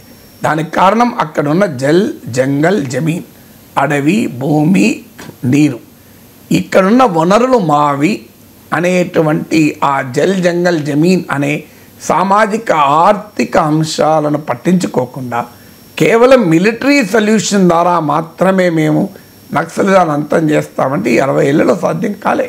ఇది మేము చెప్పడం కాదు, ప్లానింగ్ కమిషన్ రిపోర్ట్లు ఉన్నాయి. Social and economic challenges in the left wing extremist affected areas అని చాలా దశాబ్దాల క్రితమే రిపోర్ట్స్ ఉన్నాయి. కానీ బీజేపీ ప్రభుత్వం లేదు, మేము మిలిటరీ సొల్యూషన్, మేము తుపాకులతోనే ఏరి పారేస్తామని. కేసీఆర్ ప్రజాస్వామ్యం అనిపించుకోదు అన్నాడు. నేను ప్రజాస్వామ్యం అనిపించుకుంటుందా లేదా అన్న డిబేట్లోకి వెళ్ళడం లేదు. ఎందుకంటే బీజేపీ వాళ్ళు వెంటనే అంటారు, మరి నక్సలైట్ ప్రజాస్వామ్యం, వాళ్ళు తుపాకులు పట్టుకోవడం ప్రజాస్వామ్యం అనిపించుకుంటుందా, ప్రజాస్వామ్యంలో సాయుధ పోరాటం ఉంటుందా, ప్రజాస్వామ్యంలో హింస ఉంటుందా అని అనొచ్చు. అందుకని నేను అది ప్రజాస్వామ్యం అనిపించుకోవడం లేకుండా అంటలేను, సమస్యకు పరిష్కారం దొరుకుతుందా అంటున్నాను. 6.5 దశాబ్దాల్లో సాధ్యం కాదు, ఇప్పుడు సాధ్యమవుతుందా? అందువల్ల దీన్ని సోషల్ అండ్ ఎకనామిక్ డైమెన్షన్ గుర్తించకుండా కేవలం మిలిటరీ సొల్యూషన్ వెతుక్కుంటే అది సాధ్యం కాదు. ఇక మావోయిస్టులు కూడా అర్థం చేసుకోవాల్సింది ఏంటంటే, ప్రపంచవ్యాప్తంగా మనం అనేక దేశాల అనుభవాలు చూసాం. నేపాల్ మావోయిస్టులు ఇంతకన్నా చాలా పవర్ఫుల్. 10 ఏళ్ల పాటు నేపాల్ గ్రామసీమల్లోకి వేరే పార్టీలు ఎంటర్ కాలేకపోయారు. రాజరిక పాలన అంటూ దగ్గర కూడా లేకపోయింది. అలాంటి మావోయిస్టులు ఆయుధాలు మీని జనజీవన సెవెంత్లోకి వచ్చి ప్రజా ఉద్యమ ప్రజాస్వామిక పంతాన్ని ఎంచుకొని దేశ ప్రధానమంత్రి కూడా అయ్యాడు ప్రచండ. అందువల్ల మీరు శ్రీలంకలో చూసాం ఇటీవల, మీకు అనుర కుమార్ దిశనాయకే. ఈ పార్టీ చరిత్ర తీస్తే జనతా విముక్తి పెరుమన, ఇది ఒక మార్క్సిస్ట్ లెనినిస్ట్ గ్రూప్. ఇది ఒకప్పుడు సాయుధ పోరాటం జరిపింది, 2 సార్లు సాయుధ పోరాటాలు జరిపింది, ఒక్కసారి కూడా కాదు. 1000 మంది చనిపోయారు. ఆ తర్వాత వదిలేశారు. లాస్ట్ ఎలక్షన్లో 3% ఓటింగ్ వస్తే శ్రీలంకలో ఎకనామిక్ క్రైసిస్ వచ్చి రాజపక్ష ప్రభుత్వాల నిర్బంధ కాండ నిరంకుశ పాలనకు వ్యతిరేకంగా ప్రజలు తిరుగుబాటు చేశారు. అరగాలియా అంటారు దాన్ని సిమలి భాషలో. ఆ అరగాలియా నుంచి ప్రజల పోరాటానికి నాయకత్వం వహించి ఇవాళ 43% ఓటింగ్తో శ్రీలంకలో ప్రెసిడెంట్ అయ్యాడు అనుర కుమార్ దిశనాయకే. పార్లమెంట్ ఎన్నికల్లో కూడా గెలిచింది. సో నేపాల్ అనుభవం, శ్రీలంక అనుభవం మనకి ఏం చెప్తోంది? సాయుధ పోరాట పంతా ఈ కాలంలో రాజ్య వ్యవస్థ చాలా బలమైన రోజుల్లో వార్ఫేర్లో ఆర్టిఫిషియల్ ఇంటెలిజెన్స్ను కూడా ఉపయోగిస్తున్న తరుణంలో అంత సులభం కాదు ఇది. అందువల్ల ఇంకా ఈ రక్త తర్పణాలతో మేము విప్లవం తెస్తామనుకుంటే మావోయిస్టులు కూడా షుడ్ రీథింక్. ప్రజా ఉద్యమాలు, ప్రజల సమీకరణ లేకుండా వ్యక్తిగత హింసావాదంతో విప్లవాలు రావు, నిలబడవు. అందువల్ల మావోయిస్టులు శాంతి చర్చలే కాదు, వాళ్ళ పొలిటికల్ పంతాను రీథింక్ చేయగలగాలి. ప్రభుత్వాలు కేవలం మేము మిలిటరీ సొల్యూషన్ ద్వారా అంతమందిస్తామంటే అమాయక ఆదివాసీ బిడ్డలను పొట్టన పెట్టుకుంటారు తప్ప నిజంగా మీరు ఆయుధాలు పట్టుకున్న నక్సలైట్లు ఎంతమంది ముట్టుకోగలరు అనేది ప్రశ్నే. Pak army chief Asim Munir miss అయ్యారనే వార్త పాకిస్తాన్ స్థానిక మీడియాలో వస్తోంది సార్. ఆయన దేశం విడిచి కుటుంబంతో పాటు వెళ్ళిపోయారు అని రకరకాల వార్తలు వస్తూ ఉన్నాయి సార్, ఏమంటారు? అంటే ఈ వార్తల్ని ఏ రెస్పెక్టబుల్ మీడియా ఆర్గనైజేషన్ ఇండిపెండెంట్గా వెరిఫై చేయలేదు. నేను చూశాను, మీకు టైమ్స్ ఆఫ్ ఇండియా వాళ్ళ moneycontrol.comలో కూడా వాళ్ళు స్పెసిఫికల్గా మెన్షన్ చేశారు, వీఆర్ నాట్ ఇండిపెండెంట్లీ కన్ఫర్మింగ్ అని. మిస్సింగ్ ఇన్ యాక్షన్ అంటారు దాన్ని, MIA అంటారు. అంటే యాక్షన్లో కనిపించడం లేదు అని. ఎందుకంటే వాస్తవంగా ఈ పహల్గాం ఘటన జరగక ముందు అసీం మునీర్ మాట్లాడినది మనందరూ పెద్ద వివాదమైంది. అది వాస్తవంగా ఈ పహల్గాం ఘటనలకు ప్రొవకేషన్గా కూడా చర్చ జరిగింది. ఆ తర్వాత ఆయన సైలెంట్, దాదాపు సైలెంట్. ఈ వార్తలు వస్తున్న నేపథ్యంలో పాకిస్తాన్ ప్రైమ్ మినిస్టర్ ఆఫీస్ ఒక ఫోటో కూడా రిలీజ్ చేసింది కావాలని. పాక్ మిలిటరీ అకాడమీ అబుటాబాద్ అంటారు, బిన్ లాడెన్ ఆ ప్రాంతంలోనే దాచిపెట్టారు. సో పాకిస్తాన్ మిలిటరీ అకాడమీలో ఒక బ్యాచ్ ఆఫ్ ఆఫీసర్ గ్రాడ్యుయేట్ అయిన సమయంలో ప్రైమ్ మినిస్టర్తో కలిసి ఉన్న జనరల్ అసీం మునీర్ ఫోటోను కూడా వాళ్ళు రిలీజ్ చేశారు. అంటే ఈ వార్తలు పాకిస్తాన్ ప్రధానమంత్రి కార్యాలయాన్ని కూడా తాకాయనటానికి ఇది ఒక ఉదాహరణ. అంటే వాళ్ళు క్లెయిమ్ చేసుకోదలుచుకున్నారు అసీం మునీర్ ఉన్నాడు అని. మరి ఉంటే ఆయనే విలేకరుల సమావేశంలో పెట్టి మాట్లాడచ్చు కదా. ఎందుకంటే ఆల్రెడీ పాకిస్తాన్ డిఫెన్స్ మినిస్టరు ఇతర మంత్రులు మాట్లాడుతున్నారు, మేము ఈ సింధు జలాల ఒప్పందం రద్దు చేస్తే దీని యాక్ట్ ఆఫ్ వార్ అని ఒకరు అంటారు. అనీఫ్ అబ్బాసీ అనే మంత్రి అయితే ఏకంగా న్యూక్లియర్ వార్, మా అణ్వాయుధాలు భారత్ వైపే ఎక్కుపెట్టున్నాయంటాడు. ఇలా రకరకాల మాటలు మాట్లాడుతున్నాడు. పాక్ ఆర్మీ సిద్ధంగా ఉంది అని అసీం మునీర్ మాట్లాడలేకపోతున్నాడు. అంటే మరి ఏంటి, ఇక దేశం విడిచే పారిపోయాడు అని ఒక వార్త వస్తుంది, లేదు ఒక బంకర్లో దాక్కున్నాడు, సేఫ్ బంకర్లో ఉంచారు అని కూడా వార్తలు వస్తున్నాయి. ఇతనే కాదు, హఫీజ్ సయీద్ లాంటి టెర్రరిస్ట్ చీఫ్లు, లష్కర్, జైషీ మహమ్మద్ ఇలాంటి సంస్థల అధినేతలు కూడా సురక్షితమైన బంకర్లలోకి వెళ్ళిపోయారు అని కూడా వార్తలు వచ్చాయి. వాళ్ళు వెళ్ళిపోయారంటే అర్థం చేసుకోవచ్చు, ఎందుకంటే వాళ్ళని ఇండియా టార్గెట్ చేయవచ్చు అని. ఎందుకంటే భారత ప్రభుత్వము ప్రధానమంత్రి మాటల్లో క్లియర్గా చెప్పింది, మేము తీవ్రవాదుల్ని, వారి వెనకాల ఉన్న వారిని ఖచ్చితంగా ఉవ్వకందని రీతిలో వారు భూమి అంచుల మధ్య ఎక్కడున్నా పట్టుకొని మేము శిక్షిస్తాం. ఇది భారత ప్రధానమంత్రి అన్నమాట. నిన్న కూడా మాట్లాడాడు, రక్తం మరుగుతోంది అని. Already Balakot strikes, surgical strikes అయిపోయినాయి. ఇప్పుడు సర్జికల్ స్ట్రైక్ చేసినా భారత ప్రజలు సంతృప్తి చెందరు. బాలాకోట్ స్ట్రైక్స్ చేసినా కూడా ఇంకా సర్ఫే కాదు, ఎందుకంటే పబ్లిక్ ఎక్స్పెక్టేషన్స్ను మోడీ ప్రభుత్వం పెంచి ఉంది. పొలిటికల్గా కూడా రియాక్ట్ కాకపోతే నష్టపోతారు.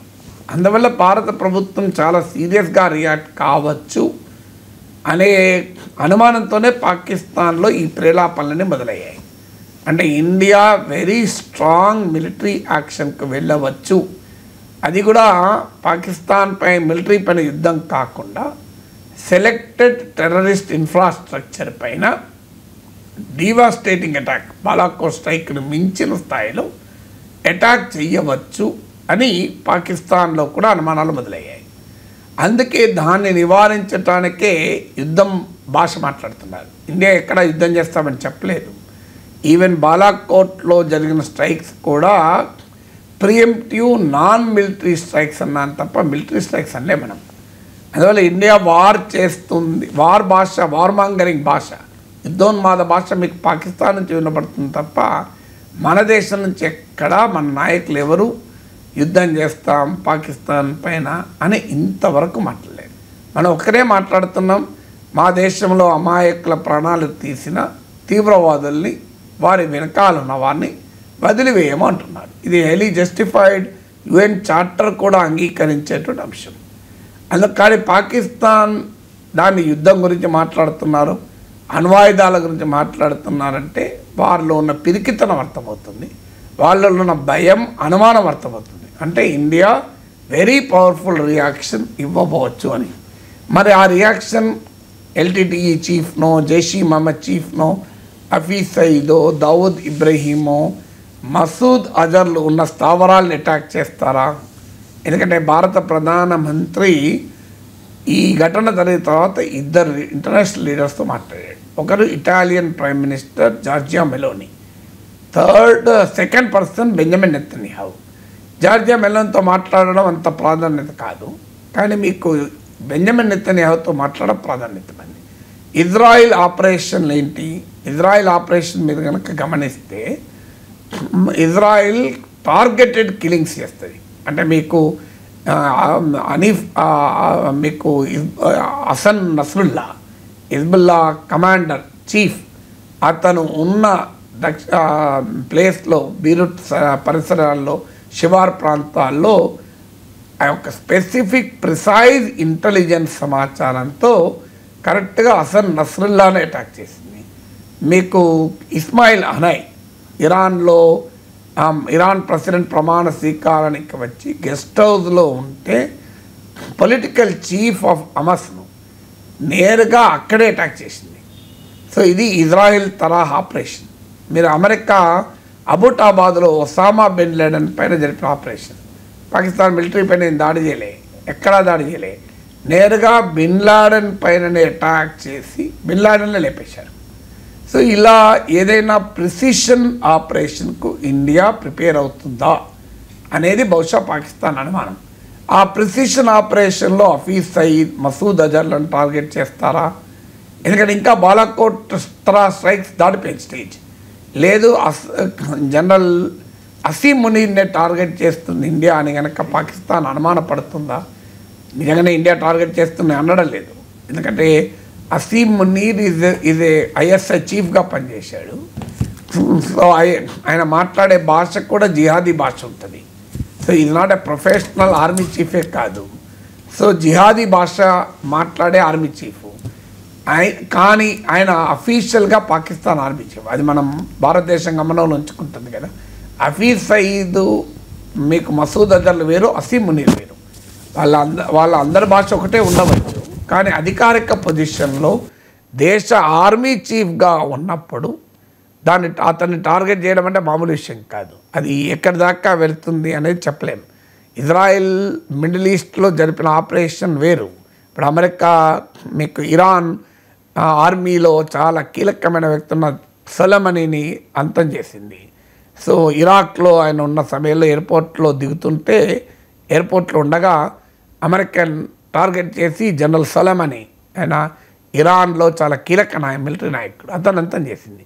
సో అలాంటి ఆపరేషన్స్ ఇండియో పాక్లో ఎక్కడ మనం గతంలో చూడలేదు.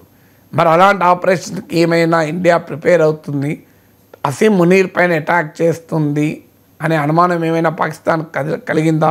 అందుకే ఆయనను సేఫ్ హైడోర్స్కి పంపించారా, ఆయనను బంకర్లో దాచిపెట్టారా, లేకుంటే న్యూట్రల్ కంట్రీకి పంపించారా చెప్పలేం.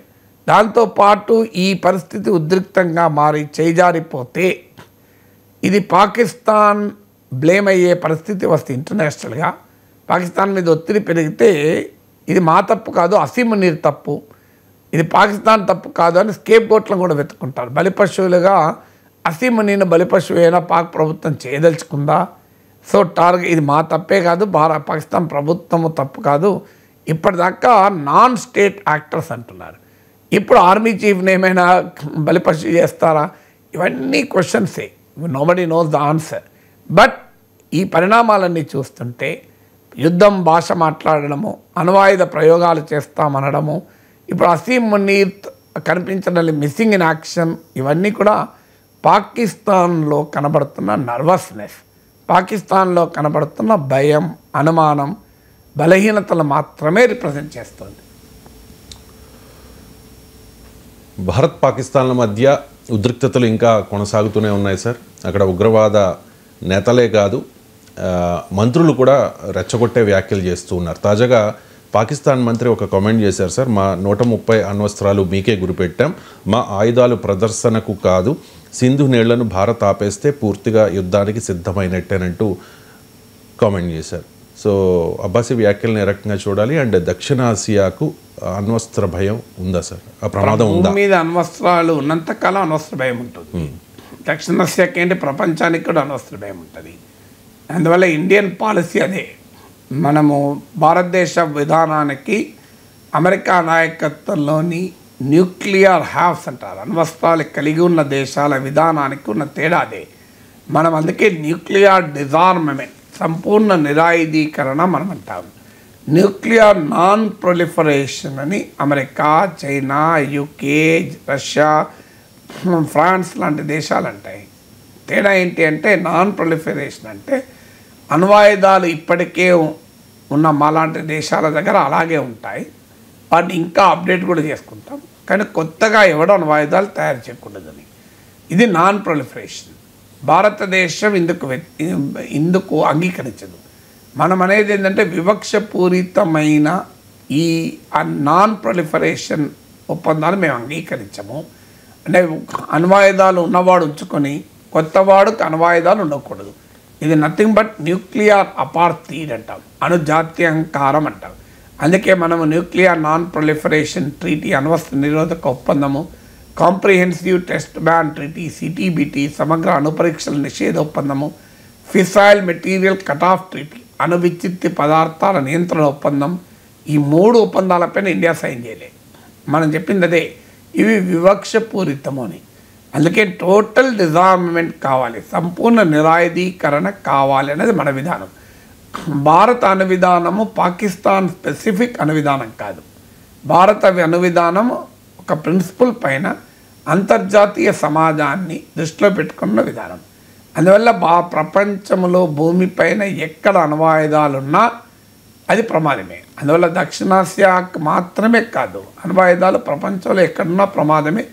అందులో పాకిస్తాన్ లాంటి ఒక ఫెయిల్డ్ స్టేట్, విఫలమైన రాజ్యం చేతిలో ఒక టెర్రరిస్ట్ స్టేట్ చేతిలో, ఒక కవోటిక్ స్టేట్ అంటే ఒక పద్ధతి పాడు లేని దేశం చేతిలో అణ్వస్త్రాలు ఉండడం మరింత ప్రమాదకరం. దాంట్లో ఎలాంటి డిస్ప్యూట్ లేదు. ఎందుకంటే ఇప్పుడు ఇండియాలో ఉన్న highly responsible command and control structure పాకిస్తాన్లో ఉందా అనేది అనుమానమే. పాకిస్తాన్లో జిహాదీ శక్తులు పాక్ ఆర్మీలో కూడా ఉన్నత స్థాయిలో ఉన్నారు. ఇలా జనరల్ అసీం మునీర్ లాంటి వాళ్ళ భాష చూస్తేనే జిహాదీల భాష మనకు కనబడుతుంది. అలాంటప్పుడు ఈ అణ్వాయుధాలు ఏ తీవ్రవాద సంస్థల చేతుల్లోకి వెళితే ఇది అణుతీవ్రవాదం, న్యూక్లియర్ టెర్రరిజంగా కూడా రూపాంతరం చెందవచ్చన్న ఆందోళన కూడా ఉంది. ఇవన్నీ నిజం. ఈ ఆందోళన కాదని ఎవరు అనలేం. కానీ అదే సమయంలో న్యూక్లియర్ బ్లాక్మెయిల్ను ఇండియా అంగీకరించదు. ఇక్కడే కాదు, ఏ యుద్ధం జరిగినా అదొక దశ దాటితే అణ్వస్త్రాల మాట మనం వింటూనే ఉంటాం. ఒక్క పాకిస్తాన్ నోట్ విన్నామా? మీరు ఇప్పుడు ఉక్రెయిన్ వార్లో ఎన్నిసార్లు రష్యా మాట్లాడింది న్యూక్లియర్ బటన్ ప్రెస్ చేస్తామని. వాస్తవంగా రష్యా ఇది న్యూక్లియర్ పవర్, ఉక్రెయిన్ ఇది నాన్ న్యూక్లియర్ పవర్. ఉక్రెయిన్కి ఒకప్పుడు అణ్వస్త్రాలు ఉండే. సోవియట్ యూనియన్ కాలంలో సోవియట్ న్యూక్లియర్ ఆర్సెనల్ వాళ్ళ అణ్వస్త్రాల్లో అధిక భాగం రష్యాలో ఉంటే కొంత భాగం ఉక్రెయిన్లో కూడా ఉండే. కానీ ఉక్రెయిన్ స్వచ్ఛందంగానే 95-96 ప్రాంతంలో అమెరికా అటు వెస్ట్రన్ పవర్స్తో ఇటు రష్యాతో ఒప్పందం చేసుకొని తన అణ్వాయుధాలు వదులుకుంది. అయినా కూడా రష్యా ఈ సమయంలో ఎన్నిసార్లు న్యూక్లియర్ బటన్ గురించి ప్రస్తావించింది. పుటిన్ అణ్వస్త్రాల ప్రయోగాల గురించి ఆలోచిస్తున్నాడని. ఇప్పుడు ఉక్రెయిన్ వార్ నేపథ్యంలో ట్రంప్ రష్యాకు అనుకూల వైఖరి తీసుకుంటున్న కాంటెక్స్ట్లో మీకు ఫ్రాన్స్, యూకే న్యూక్లియర్ అంబ్రెల్లాను యూరోప్కి ఎక్స్టెండ్ చేయాలని జర్మనీ లాంటి దేశాలు మాట్లాడుతున్నాయి. ఫ్రాన్స్ అధ్యక్షుడు ఇమాన్యుయల్ మ్యాక్రాన్ ప్రతిపాదించాడు కూడా, వీళ్ళు ఎక్స్టెండ్ అవర్ న్యూక్లియర్ అంబ్రెల్లా అని. అందువల్ల ఉక్రెయిన్ వార్లో మనం న్యూక్లియర్ వెపన్స్ గురించి ప్రస్తావన విన్నాం. చరిత్రలో మనము నార్త్ కొరియన్ క్రైసిస్లో నార్త్ కొరియా దగ్గర అణ్వాయుధాలు ఉన్నాయనే చర్చ నడుస్తుంది. ఇవాళ ఇరాన్తో అమెరికా ఒప్పందం గురించి మాట్లాడుతుంది. ఎందుకు మాట్లాడుతుంది? ఇరాన్ న్యూక్లియర్ వెపన్స్ తయారు చేయకూడదనే కదా. అందువల్ల ప్రపంచంలో ఎక్కడ ఉద్రిక్తతలున్నా అక్కడ న్యూక్లియర్ వెపన్స్ ప్రస్తావన వస్తుంది, ఆ భాష వస్తుంది. క్యూబన్ మిసైల్ క్రైసిస్ అని 60 ఏళ్ళ కిందనే చూసాం. సోవియట్ యూనియన్ పెద్ద ఎత్తున క్యూబాలో మిసైల్స్ను మోహరిస్తే అమెరికా క్యూబాను నౌకా దిగ్బంధనం చేస్తే చివరకు అమెరికాకు, రష్యాకు, సోవియట్ యూనియన్కు ఒప్పందం కుదిరి క్యూబన్ మిసైల్ క్రైసిస్ రిజాల్వ్ అయింది. లేకపోతే పెద్ద న్యూక్లియర్ కాన్ఫ్లిక్ట్గా దారితీయచ్చు. అందువల్ల ఎనీ సీరియస్ ఆర్మ్డ్ కాన్ఫ్లిక్ట్ వాతావరణం ఉంటే ఆ న్యూక్లియర్ థ్రెట్ ఉంటుంది, అందులో అనుమానమే లేదు. అందుకే నేను ఇన్ని ఉదాహరణలు చెప్పాను మీకు. Korean crisis, Iran crisis, Ukraine war నుంచి మొదలుకొని క్యూబన్ మిసైల్ క్రైసిస్ వరకు కూడా చెప్పాను. సో అందువల్ల సౌత్ ఏషియాలో ఈ ప్రమాదం ఉండదా, దక్షిణాసియాలో అనుప్రమాదం పొంచి ఉందా అంటే డెఫినెట్గా ఉంటుంది. అందులో పాకిస్తాన్ లాంటి రాజ్యం యొక్క స్వభావం తెలిసాక, అందులో ఇటు ఇండియా అటు పాకిస్తాన్ రెండు కూడా న్యూక్లియర్ పవర్స్. అందువల్ల న్యూక్లియర్ డిటరెన్స్ కూడా ఉంటుంది, కేవలం థ్రెట్టే ఉండదు. అంటే డిటరెన్స్కు ఏంటంటే అణ్వాయుధాలు ఉన్న దేశం పైన మరో దేశం అణ్వాయుధాలు ప్రయోగించాలంటే అంత సులభమైన విషయం కాదు. అణ్వస్త్రాలు లేని ఉక్రెయిన్ పైననే అణ్వస్త్రాలు ఉన్న రష్యా ప్రయోగించలేకపోయింది. అణ్వస్త్రాలు లేని దేశం ఉక్రెయిన్, అణ్వస్త్రాలు ఉన్న దేశం రష్యా. మరి ప్రయోగించిందా? ప్రయోగించలేకపోయింది కదా. ఇరాన్తో పోలిస్తే అమెరికా దగ్గర మామూలు అణ్వాయుధాలు ఉన్నాయా? ట్రంప్ బెదిరిస్తున్నాడు కూడా, మేము మీ అణ్వస్త్రాలను ప్రయోగిస్తాం, మీ అణ్వస్త్రాల సామర్థ్యం దెబ్బతీస్తాం. కానీ జరిగిందా? అందువల్ల ఈ బ్లాక్మెయిల్ జరుగుతూ ఉంటుంది. Nothing to worry. భారతదేశం ఏదో టెన్షన్ పడి పాకిస్తాన్ యొక్క అణ్వాయుధాలు వేస్తాడో అని భయపడాల్సిన అవసరం లేదు. న్యూక్లియర్ బ్లాక్మెయిల్తో ఇండియాను బుల్లీజింగ్ చేయాలన్నది పాకిస్తాన్ ఆలోచన. సో అంత అది సులభమో కాదు. అంటే ఆ ప్రమాదాన్ని మనం కొట్టిపారేయలేము. ఆ ప్రమాదానికి తగినట్టుగా మన స్ట్రాటజీ ఉండాలి. కానీ కార్గిల్ వార్లో కూడా మనం చూడలేము న్యూక్లియర్ వెపన్స్. అందువల్ల భారతదేశానికి కూడా స్ట్రాటజిక్ డెప్త్ ఉంది. మనకు మిసైల్స్ ఉన్నాయి, మనకు న్యూక్లియర్ సబ్మెరైన్స్ ఉన్నాయి, న్యూక్లియర్ క్యాపబుల్ మిసైల్స్ ఉన్నాయి. పాకిస్తాన్ కన్నా న్యూక్లియర్ సామర్థ్యం ఇంకెక్కువనే ఉంది. Let us see. మనము ఇలాంటి సెన్సిటివ్ అంశాలపైన టూ మచ్ స్పెక్యులేషన్లు చేయకూడదు. అణుయుద్ధం వచ్చేసింది అని తమిళేలు పెట్టి జనంలో టెన్షన్ పెట్టకూడదు. పాకిస్తాన్ దగ్గర అణ్వాయుధాలు ఉన్నమాట నిజం, ఆ అణ్వాయుధాలు ప్రమాదకరం అన్నమాట నిజం. దాన్ని దృష్టిలో పెట్టుకునే భారత ప్రభుత్వం తన రక్షణ వ్యూహాలని పదన పెడుతుంది అనేది మన విశ్వాసం. అందులో భారతదేశం న్యూక్లియర్ బ్లాక్మెయిల్కు తల వంచేటువంటి స్థాయిలో ఈ దేశం లేదు. It's a very powerful nation. అది పాకిస్తాన్కు తెలుసు, ప్రపంచానికి తెలుసు. Right sir, thank you so much sir.